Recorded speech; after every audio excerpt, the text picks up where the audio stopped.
May na-receive tayong question na related sa automatic, and ang scenario is paahon yung kalsada, gapang yung takbo, ano daw ba yung mas magandang gear na gamitin.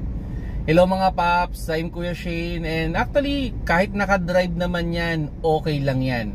Kung merong S, mas better.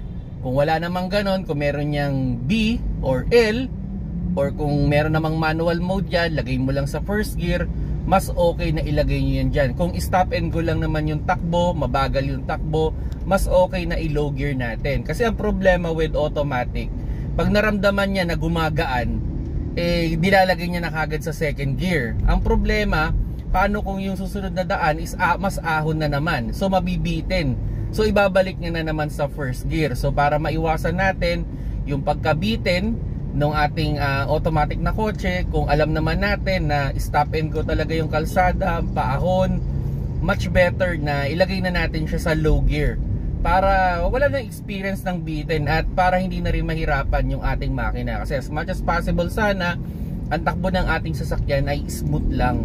Hindi rin maganda kasi sa ating sasakyan yung magsi second gear siya, biglang ibabalik niya na naman sa first gear kasi nabibitin na siya. So kung sakaling kayo naman as driver, nakikita nyo na yung terrain, na alam nyo naman mas ahon pa yung susunod o i-stop din naman, di i-low gear nyo na para hindi nahirap yung inyong makina. Kung nagustuhan nyo yung video, paki-like na lang mga paps.